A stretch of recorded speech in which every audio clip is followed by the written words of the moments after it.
Welcome to the land of no easy answers. Oh, no, my video didn't freeze. I'm just kidding.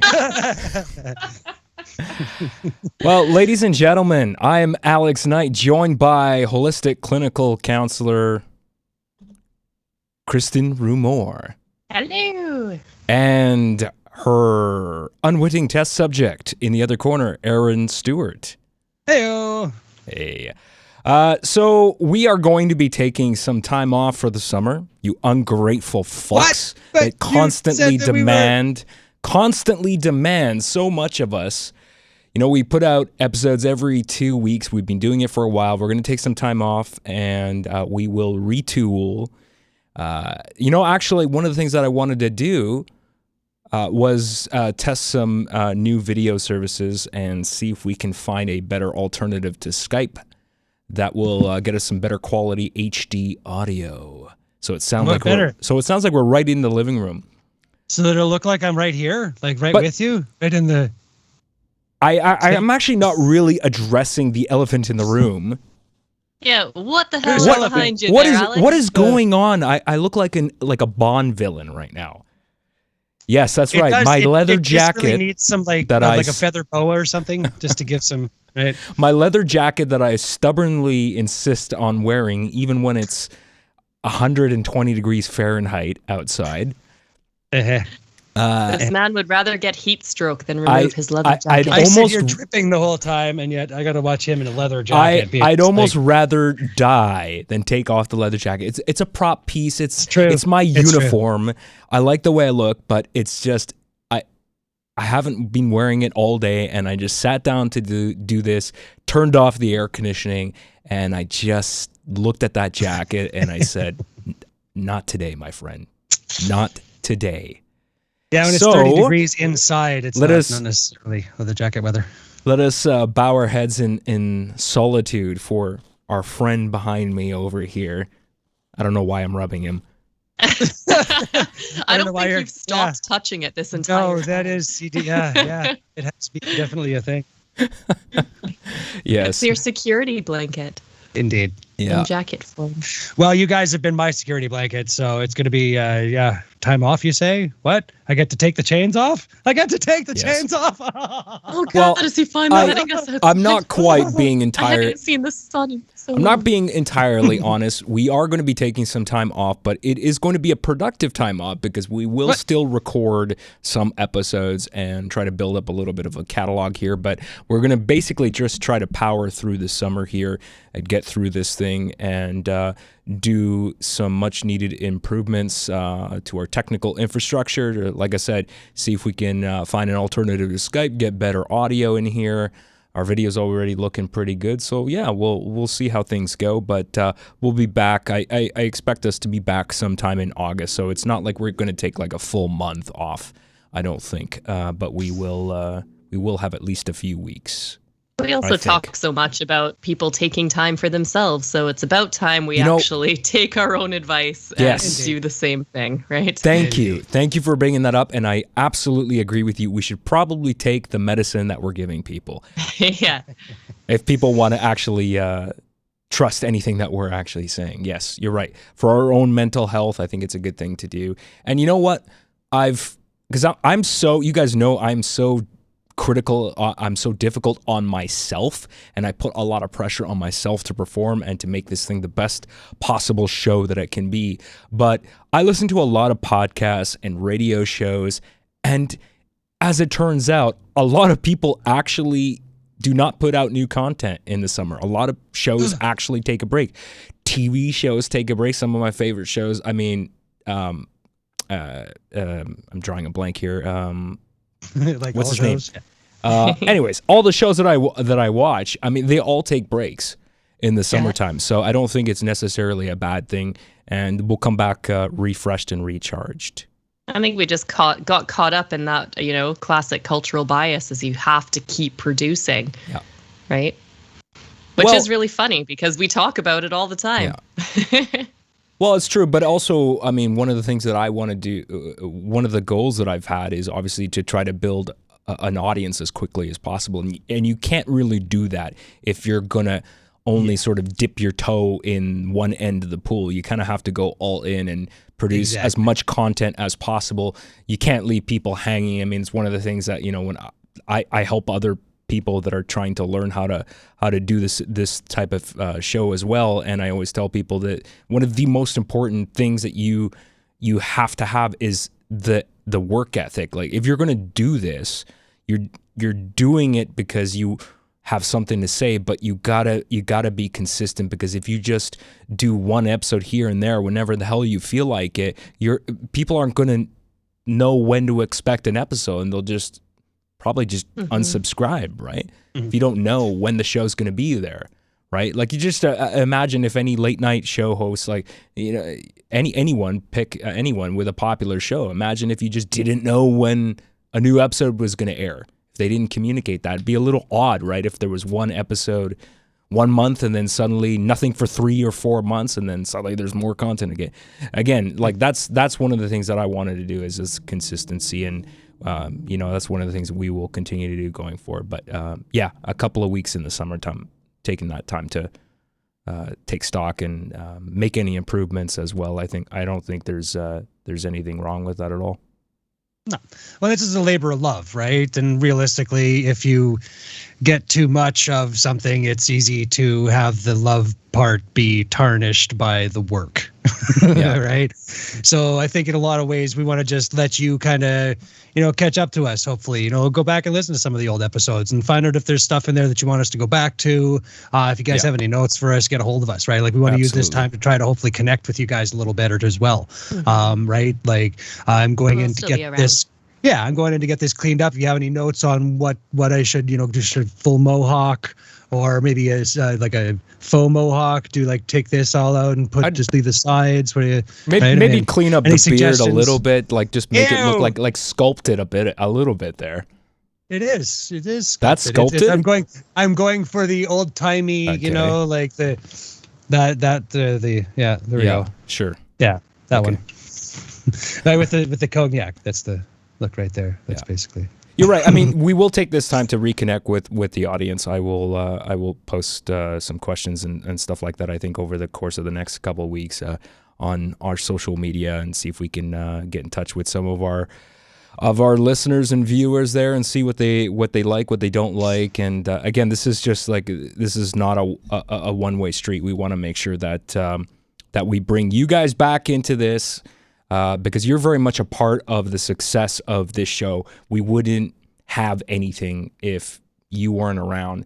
So your feedback does really matter for what we do. Much as I love hearing myself talk, you know. It's... Well, everyone knows you love hearing your voice. I mean, there is that. Yes. But, you know, having other people listen to it, that's handy. Absolutely. So we appreciate each and every one of you for every second that you've spent listening to us. So, actually, here's a question, because, you know, we talked about this, and speaking of recharging and everything, I mean, just the other week, you know, everyone saw me just completely explode.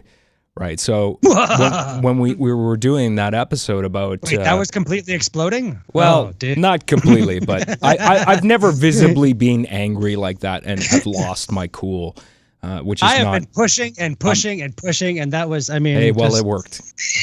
Finally. Your hard work paid off, sir. Indeed. So, I knew it would.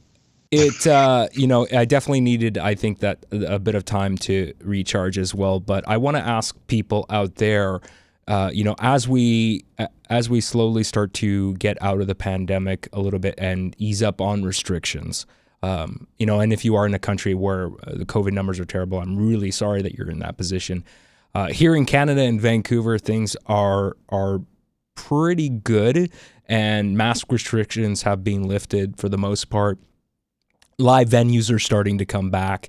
Indoor dining is happening again. Concerts are happening. You know, the live sound business was completely decimated during the pandemic over the last 16 months. I mean, nothing has been happening. So it happened. It really affected performers. It affected the people producing these shows.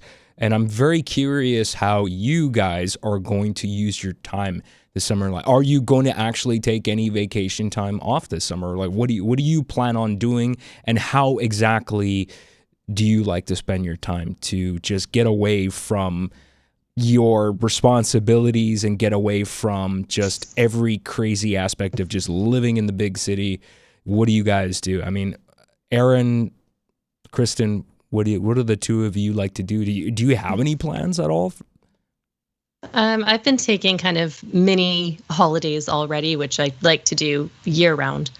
So every month or so, take a couple days, even if it's just to, drive an hour away, right, out to a park or a mountain or something or other to try and just recharge and hit the reset button. But yeah, so a few of those this summer, and then the annual cabin trip, which is just a bunch of friends get together for a week and chill out in a place with no Wi-Fi and no TV. Yeah, that'll do it. Good stuff. What about you, Aaron? Any plans? My son moves in a couple weeks here, so we get to completely rip apart this whole thing and reset and start over again. So, and other than that, we have been doing. We've been typing falls or lake into Google, and pretty much every week we just go to try to find a new place, which has been amazing. So. What about you, Alex? What's your plans?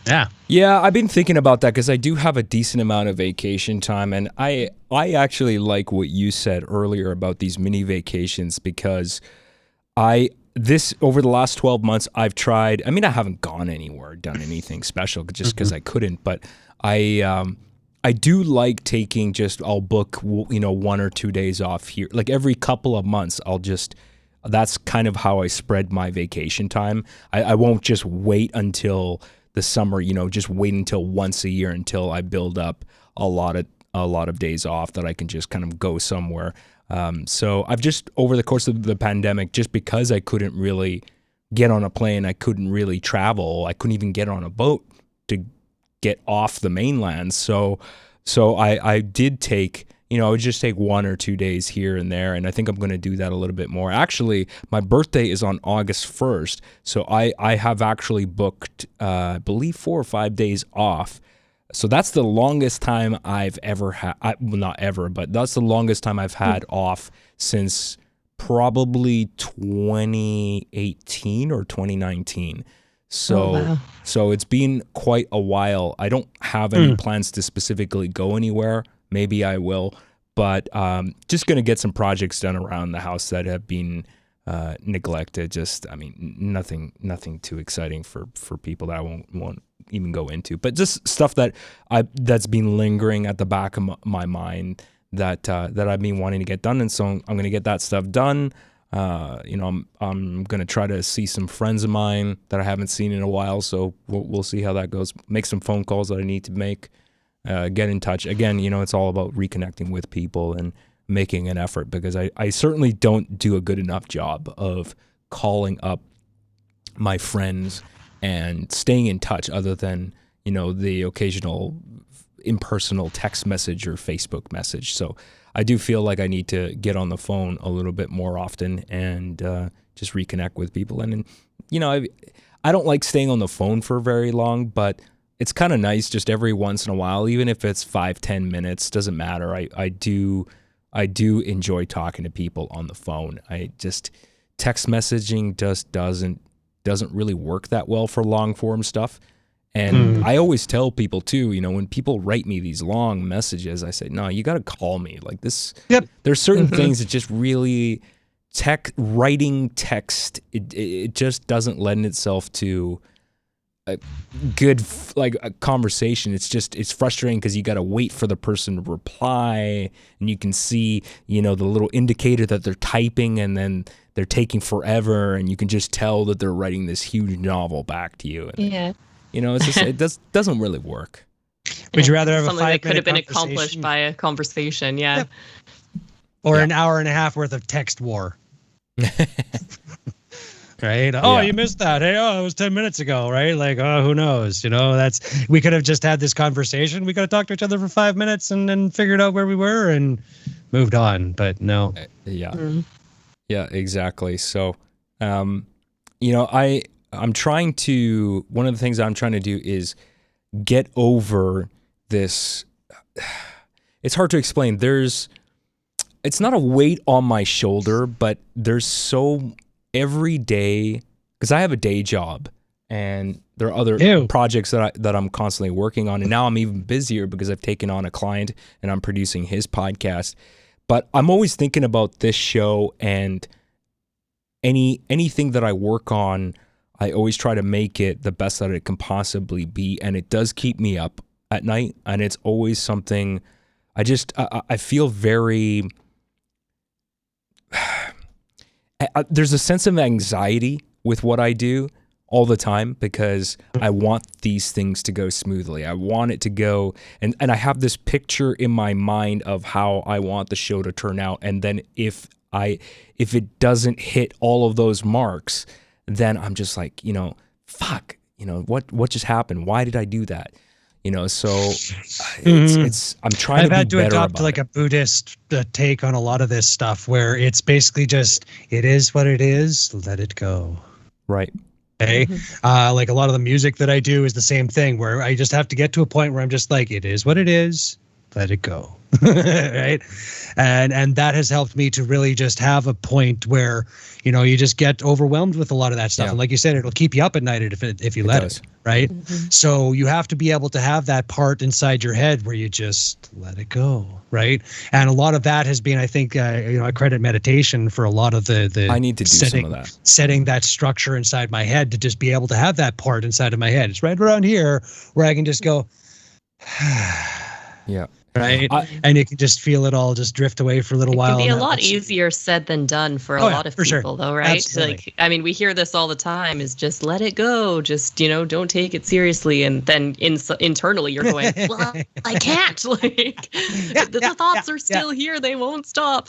Well, and that's where, again, it's one of those things where meditation, the more you meditate, the more it changes your brain structure. So it's more just the practice of it. Yeah.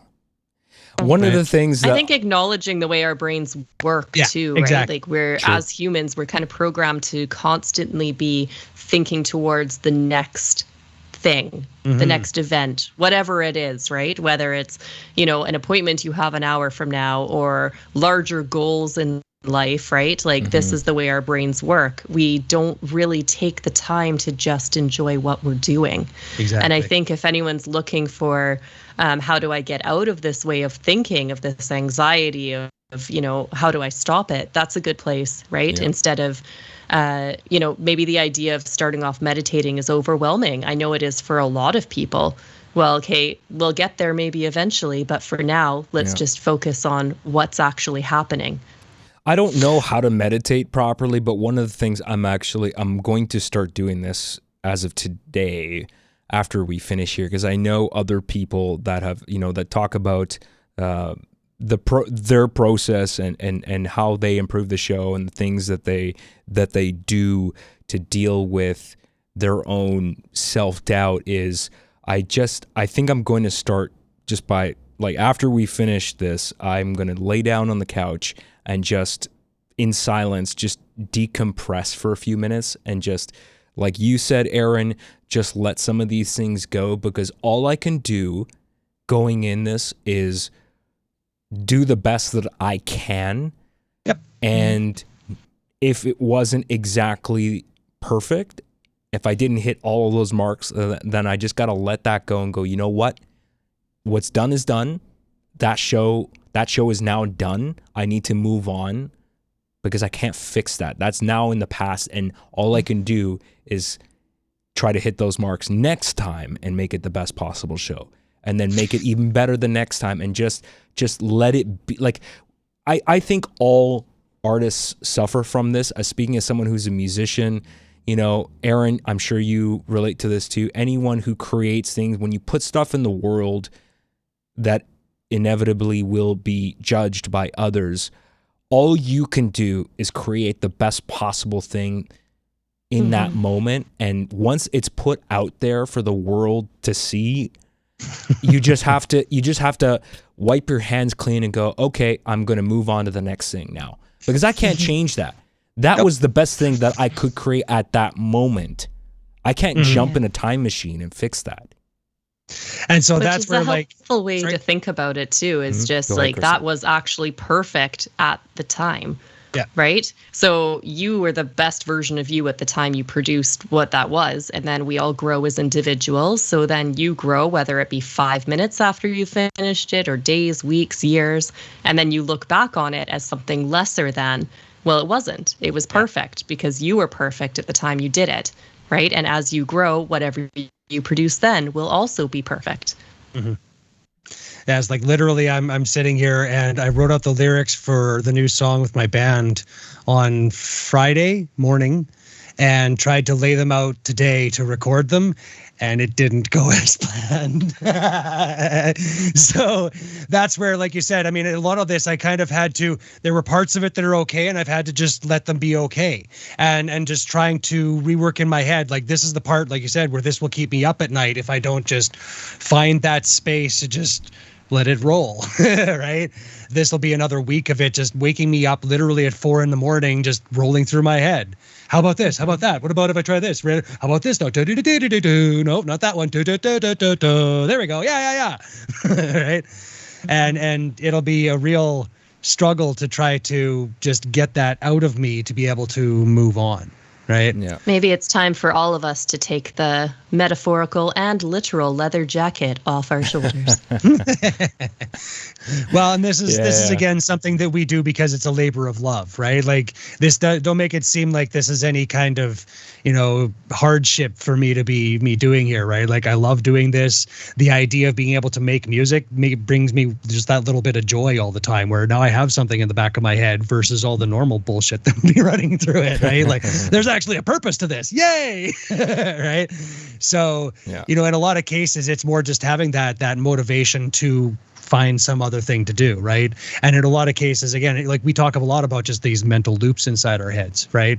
So if you can spend the next couple weeks or however long we happen to be missing in action here, hopefully just finding that way of reconstructing a few loops, right? Then hopefully we've done our job here, right? And then we can come back with our loops, hopefully reconvert it a little bit, and hopefully we'll be able to all make our loops go away. We all need to deconstruct in order to reconstruct together. Absolutely. Yeah. Yeah, that's the thing. We built it. You have the control of taking it apart. It's just sometimes you got to put in. It took a while for you to build those things, and sometimes it takes the same amount of effort to take them apart. So. Yeah, that's a good point. Did I turn on my audio here? Do I have I think my speaker's kicked on for some reason. I'm not hearing any issue on my end so far. Yeah, I just got very loud inside my ears here. That's very strange. Indeed. You sound fine here. Sweet. It's just the other voices in your head kicking in. Which is literally the song that I'm writing. It's literally about taking those and fear and pain and making them all into this like actual song and then putting them all back together and saying, yeah, but maybe these pieces are actually worth being part of a whole. So. Yeah, so you were saying that you were rehearsing some songs or in the middle of writing some songs and it wasn't going well when you were trying to... No, literally just wrote the lyrics out on Friday and was just trying to piece together the melody, right? without having technically written the melody out. So, right. So we got the placeholders at least for where the lyrics fit into the song. It's now just a matter of figuring out what the notes associated with those are. What's your process like for as someone who writes lyrics and sings? Do you ever just grab your phone and just hit the recorder and just like hum this whatever melody is going through your mind? Is that how you make note of that so you can go back to it and just build it into something? Have lost so many ideas by not just hitting record. Right. Like seriously, that is the bane of every musician, is just like, oh, that was a great idea. What was it? Oh, shit. Right. And so having some method of hitting record, the voice option on my phone has been great, where I have it programmed where I've got it almost right there where I can just hit record on something. And if I've got an idea, I can, but like the lyrics for this song literally spewed out of me in about an hour and 15 minutes worth of writing out literally the entire lyrics for the whole song. Once I kind of got the idea inside my head, it kind of just played itself out, and then it's basically just been kind of tweaking from there, just figuring out where the patterns fit and that kind of thing. But for the most part, the song, then that's been a big pattern of mine for a long time, where I sit and I'll just have 2 years worth of not writing anything, and then fully formed songs will just pop out of my head for a little while, and yeah. So I always find that fascinating, because I've experienced this too, where some songs it feels like you're fighting an immovable object, and you just cannot complete the song in any reasonable time frame. And then others, it's, call it what you will, just suddenly everything, all these ideas, melodies start flowing into your mind like a waterfall. Like you don't know where it comes from. Call it inspiration. Flow state. You know, and you hear stories too. And I've written songs quickly. You hear stories from other famous musicians. You know, I've heard Paul McCartney talk about this. I've heard Neil Young talk about this. How some songs just take they've famous songs, super famous songs that have made millions of dollars, have been written in 10 or 15 minutes. And other songs it's just inexplicable. Why did that take me 4 months to figure out? Right? It's just one of those things about the creative process. We don't know where this stuff comes from. We don't know when inspiration is going to strike either. And you can't force it, right? You can't sit down and go, I'm going to be inspired now. It doesn't really work that way. And that's, right. Like we've basically banged out in the past 3 months. We've now recorded 5 songs, but we had 2 years worth of me going over to his place, trying to get to this point where we could kind of feel each other and trust each other to produce these songs together, right? So it's been a long process of me just trying to get to him, like, you're going to be okay, just start throwing, right? Like he would play a lot of stuff and then second guess it. So it was up to me to kind of build his confidence to the point where he felt comfortable recording these things and being okay, and just, like, again, letting that go, right? You know, instead of, again, just sitting there and just letting that loop through your head. And what about these notes? What about that note? What about try this? What about that? Right? You can do that forever and ever and ever. Right. But like you said, at some point you have to go, this is good enough. Right. So that's been a real, turning point with a lot of this. Right. Just being able to hit what it's called flow state, apparently, as far as neuroscience calls it, where you just have that flow of creativity just coming out of you. Hey, where there's no judgment, there's no second guessing, where you can just make things flow together. And a lot of that, like John Lennon used to say that he didn't actually write lyrics, he would just pull them out of the ether, right? So there was a universal musical consciousness playing, outside of our perception, and he was just tapping into little bits and pieces of it to pull out songs. I like that. Right. Which I thought was a great metaphor for a lot of this. Like that's how my brain works in a lot of these cases, where, like I said, that song just kind of popped out of me. I had an idea, the inspiration came to me for what I wanted to say, how I wanted to say it, and it just kind of fell out of me. So yeah, that's just how it works sometimes. It's just how it works. And then other times, you, like I said, you got to wait for 2 years for that inspiration to strike you, right? So again, it's you can't force it, and that's kind of one of the keys that I found as well. That's been one of my issues too, and I've learned this by now. It took a long time, like a couple decades, not into my late 30s, to figure out. The more I sit down with purpose, the more I say to myself, I'm just going to sit here and I'm going to wait until something happens. Nothing happens. And the more now I don't even try to plan anything. Sometimes it'll just come to me at a very inconvenient time. I'll just be driving. I could be anywhere. I could be on the shitter for all I know, right? And some melody, some riff will be playing in my mind. I'm like, what is that? And I don't know if this happens to you, but have you ever had a melody go through your mind and you're like, man, that's a fucking really cool riff, or that's a cool melody, and you're second guessing yourself. You're thinking, now, is that something I heard on the radio? Is that a song that's already being made, or is that my own creation? And then that I find paralyzing too, because then I go, well, no, I must have, there's no way I could have possibly created something in my mind spontaneously that is that original and that interesting. No. I must have heard that from somewhere. So then I don't do anything about it. Yeah, and that's, a lot of it really, again, is kind of self-sabotage. Again, this is all self-sabotage. Yeah, it's basically just the fear, and it's just kind of an excuse to basically try to, And that's the problem, is the brain will set up all those roadblocks, whatever easy way out to stave you from putting in the effort, it'll take it, right? I've heard other musicians talk about this too, when they've been questioned about, aren't you worried about when something's going through your mind, you're not sure, maybe like, is that something that I heard somewhere else? And I can't remember who it was recently that I was listening to an interview of. And he said, I thought this was just perfect. He said, you can't worry about that. If you've got something in your mind, figure out a way to just put it down on paper or just record it, or, just record that melody on your phone. Just capture that moment, because you can always come back to it later, because it will likely just disappear. You probably won't remember. And he goes, you can't get hung up on worrying about whether or not that's an original riff or that's an original lyric. You just can't worry about that, because that will just, you will self-sabotage. You'll never write anything if you do that. Yeah. Even if it's inspired by, right? I mean, as long and so as you what? Everything is derivative, right? Well, that's arguably why it would come to you, is you maybe heard something that then reminded you of, right? And then it sparked this whole creative process. So it's easy to maybe second guess it then, because it's, it was inspired by this. Did I just steal it or plagiarize? And sometimes I will come up with things that I'm like, that has like a hint of this and a hint of that. And that, I mean, that's what making music is, because nothing is truly original anymore.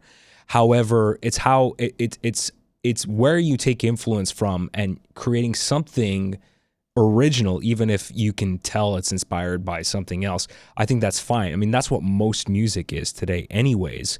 And that's, I think, that's something that's totally okay. And actually, when I think about the creative process and how things just come to me in my mind, it kind of reminds me when I actually realize something that I've written, be a riff or a lyric or melody, whatever it is. If I realize that it's like, I can hear the influence from this song and from this, and it's an amalgamation of 5 different bands or 5 different songs, it actually reminds me about the process of dreaming, because you know how a lot of times when you dream, there are a lot of abstract elements, and your brain is processing different things that have happened to you during the day or during the week or during your lifetime. And it's like your dreaming, to me, is like a movie editor that has basically spliced random clips from different movies, and it doesn't really make that much sense all the time. And sometimes it does, but originality can come from an amalgamation of different things. It can come from an influence of different things, right? And I think that's just how people create things. Yeah.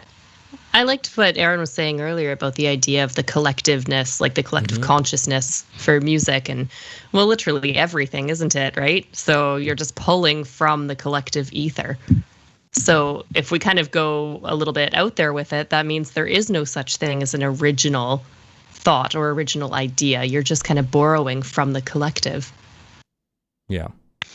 And that always has a negative connotation, right? But it doesn't have to be.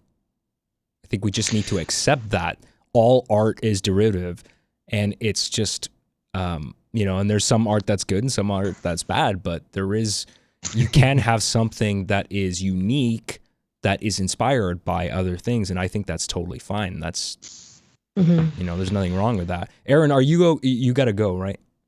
Yeah. Okay. Well, so let's end it there. Thanks very much for watching. As we said, we will be back. I will let everyone know on social media how long we're going to be away. We'll come back stronger, faster, better than ever before. Thank you very much for listening. Do reach out to us. Let us know what you think of the show.